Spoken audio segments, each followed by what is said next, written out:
रख हौसला वो मंजर भी आएगा, रख हौसला वो मंजर भी आएगा, प्यासे के पास चलकर समंदर भी आएगा। अरे मत बैठ थक करे मेरे मित्र, एग्जाम डेट भी आएगा, एडमिट कार्ड डेट भी आएगा। मेरे मित्र, अगर आप यूपी पॉलिटेक्निक, आपके सामने कुछ नोटिफिकेशन वायरल हो रहे हैं, जिसे एक पेज कर सकते हैं, आप स्क्रीन पर देख पा रहे होंगे।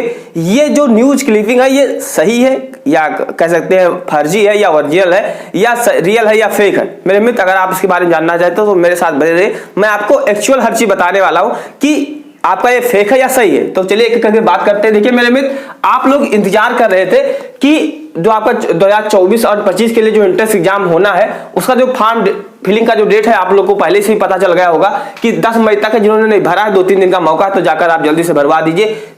जो इस नोटिफिकेशन में जो लिखा हुआ है करेक्शन डेट, वो लिखा हुआ है मेरे मित्र 11 एंड 12 मई। तो अच्छा, एक चीज मैं आपको बताना चाहूंगा, अगर ये न्यूज सही होती है तो इसी के आधार आपका करेक्शन होगा, या आपका एग्जाम होगा, या एडमिट कार्ड होगा। लेकिन मेरे मित्र, अगर ये सब चीजें फर्जी होती है, तब भी इसी के 1-2 दिन इधर उधर, यानी कि लगभग में इसी डेट में आपका एग्जाम हो या एडमिट कार्ड है, हर चीज इसी डेट में आएगा। ये ध्यान रखिएगा मेरे मित्र। तो मेरे मित्र, आपको परेशान नहीं होना है। अगर ये न्यूज क्लिपिंग, मैं आपको यहां पर बताऊंगा कि रियल फेक है, या करेक्शन किसको करना होगा, या एग्जाम की तैयारी आप आगे कैसे करें, इस पर तो हम आपको अच्छे से बताएंगे। तो ये ध्यान रखिएगा, चाहे ये फर्जी हो चाहे सही हो, लेकिन आपका जो एग्जाम है उसी के डेट में ही होगा। एक आध दिन का अंतर हो सकता है, लेकिन होगा इसी की डेट में। तो मेरे मित्र, अब आपका करेक्शन डेट 11 एंड 12 को है। किसको करेक्शन करना है वो आगे आप समझेंगे। जो एग्जाम डेट आपके नोटिस में लिखा हुआ है वो 13 से लेकर 20 जून के मध्य में लिखा हुआ है। यानी अब देखेंगे तो मोटा मोटा आपके पास 1 महीना ही बचा हुआ है, 1 महीना ही बचा हुआ है। अगर वीडियो आप लास्ट में देख रहे हैं तो 15-20 दिन ही बचा, जोड़ लीजिएगा आप अपना डेट। फिर मेरे मित्र, अब बात करते हैं एडमिट कार्ड कब आएगा। तो एडमिट कार्ड कम से कम 10 दिन पहले आ जाता है। तो 1 जून तक आपका जो एडमिट कार्ड है, या 5 जून तक आपका एडमिट कार्ड है, वो मेरे मित्र आ जाएगा। ये ध्यान रखिएगा, आंसर की जो आ जाती है वो 1 हफ्ते के अंदर आ जाती है, यानी 25 तक आपकी आंसर की आ जाएगी, 25 जून तक। वही जो रिजल्ट है वो क्या है, 1 जुलाई तक आ जाएगा। रिजल्ट आने में कम से कम 15 दिन का समय लगता है, तो ये ध्यान रखिएगा, 10 से 15 दिन लगता है। तो ये डेट आपका रहा। बाकी ये जो आपका जो फॉर्म फिलिंग डेट है वो आप लोग को पता ही है, लेकिन जो करेक्शन डेट है, एग्जाम डेट, उसमें साफ शब्दों में चीजों में मेंशन है, तो इसी के आधार पर होने वाला है। अब बात करते हैं मेरे मित्र, जिसके लिए आप अभी तक इंतजार कर रहे थे कि ये जो नोटिस है ये रियल है या फेक है। मेरे मित्र, जब आप इस नोटिस को अच्छे से पढ़ेंगे तो इसके कॉर्नर वाले साइड पर आप आएंगे तो आपको एक चीज मिल जाएगा। जैसे हम लोग क्या होता है, जब कोई फोटो क्लिक करते हैं, फोटो खींचते हैं जिसे आप कह सकते हैं, जब क्लिक करते हैं तो किसी फोन में, किसी कैमरे में जो मोबाइल का नेम होता है वो बहुत छोटे में लिख जाता है, एंड उसका जो डेट होता है वो भी। तो इसी के जब आप राइट साइड में निचले वाले हिस्से में देखेंगे तो यहां पर आपको डेट मिल जाएगा। क्या डेट मिल जाएगा? 24/5, यानी कि 5 मई 2024 को यह जो फोटो है ये खींचा हुआ है। अच्छा मेरे मित्र, एक चीज आप देखिए, ये कब का खींचा हुआ है, तो 24/5 यानी 5 मई 2024 का है, ये खींचा हुआ है। रियलमी फोन का है, एंड इसका जो नेम भी लिखा हुआ है दीपक शर्मा। तो ये चीज आप देखे होंगे, यानी कि ये कहीं ना कहीं ये फोटो जो है ये क्लिक किया हुआ फोटो है, ये खींचा हुआ फोटो है। ये क्या है मेरे मित्र? खींचा हुआ फोटो है। अच्छा, जब आप इसी नोटिफिकेशन पढ़ेंगे तो उसमें साफ शब्दों में लिखा है कि jacobnrc.in यानी admission.in पर जो इसकी ऑफिशियल वेबसाइट है उस पर आपको अपडेट दिया जाएगा। लेकिन मेरे जब आप उसके ऑफिशियल वेबसाइट पर जाएंगे, यानी आप ध्यान के जाकर आप खुद भी सर्च करिएगा जेकब, क्या है मेरे मित्र? जेकब जैसे आप डालकर सर्च करेंगे admission.in, तो इसके ऑफिशियल वेबसाइट पर कोई अपडेट नहीं है। जो पिछला था कि अप्रैल में आपका एग्जाम होना था वही अपडेट पड़ा हुआ है, कोई नया अपडेट नहीं है। तो मेरे मित्र, मैं आपको अब लास्ट में कहना चाहूंगा, ये जो नोटिस वायरल हुई है या किसी विभागीय कह सकते हैं स्टाफ के द्वारा वायरल किया गया है, ये विभागीय स्टाफ के द्वारा वायरल किया गया है। यानी हो सकता है, जैसे अगर हम बात करें रेलवे में एक अभी नोटिस वायरल हुआ था, रेलवे आरपीएफ का क्या हुआ था कि सेम नोटिफिकेशन रेलवे के जारी करने से पहले ही वायरल हो गया था। तो वही नोटिस जब फेक मान लिया, रेलवे ने कहा ये नोटिस फेक है, लेकिन जब 10 दिन के बाद ऑफिशियल नोटिफिकेशन निकला तो वो नोटिस सही थी। लेकिन अभी अब हमको मानकर चलना है कि वो जो नोटिस है वो 70% फेक ही है, 70% फेक है। 70% मैं मानकर चलता हूं कि फेक है, मैं 30% ही कह सकता हूं कि आता है तो चीजें हो। एक चीज मैं और आपको बता दूं, अगर 11 तारीख से लेकर 12 तारीख तक अगर आपको करेक्शन करने का मौका मिलता है तो ये नोटिस आपको सही मानकर चलना होगा। देखिए मेरे मित्र, ये नोटिस है अभी जेकब के ऑफिशियल वेबसाइट पर अपलोड भी किया जाएगा, अगर सही होगा तो मैं आपको जरूर, ये आप खुद भी चेक करते रहिएगा।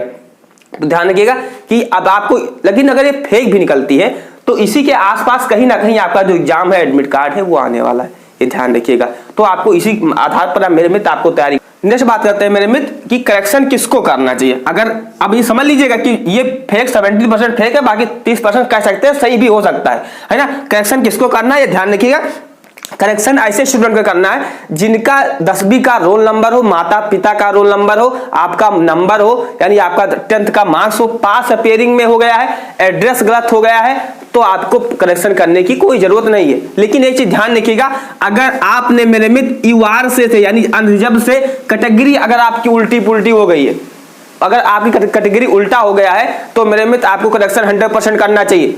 अगर आपका 10वीं का रोल नंबर हो, अगर 10वीं से रिलेटेड कोई चीज, चाहे रोल नंबर हो, चाहे नेम हो, चाहे फादर नेम हो, अब आपके मार्कशीट में माता पिता का नाम लिखा होता है, आपका लिखा होता है, आपका रोल नंबर लिखा होता है, कॉलेज नेम लिखा हुआ होता है, आपका मार्क्स लिखा हुआ होता है। अगर 10वीं से रिलेटेड अगर आपका कोई चीज गलत हो गया है, साथ में अगर आपका वर्ग जिसे कैटेगरी कह सकते हैं, अगर आप जनरल से थे, अगर आपने ओबीसी डाल दिया है, एससी एंड एसटी से डाल दिए, तो आपको 100% करेक्शन करना चाहिए। नहीं तो आप जब एडमिशन होगा, डीबी होगा, तब आप जैसे अनरिजर्व से जनरल से थे और आप ओबीसी सर्टिफिकेट नहीं दे पाएंगे, एससी सर्टिफिकेट नहीं दे पाएंगे, तो आप क्या हो जाएंगे, एडमिशन से बाहर हो जाएंगे। ये 100% तय है। तो ये ध्यान रखिएगा मेरे, आपको करेक्शन करना चाहिए। अगर आपका नेम गलत होगा, बहुत सारी चीजें गलत हो गई है, किस करेक्शन में नहीं करना चाहिए, अगर आपका फोटो पुराना अपलोड हो गया है, हिंदी में सिग्नेचर करते हैं आप लेकिन इंग्लिश में कर दिए थे, एड्रेस गलत हो गया है, तो 3 कंडीशन में आपको करेक्शन नहीं करना चाहिए। बाकी कोई भी कंडीशन से आपको करेक्शन 100% करना चाहिए। अगर मैं एक चीज और आपको बताना चाहूंगा, जैसे आप जनरल से थे,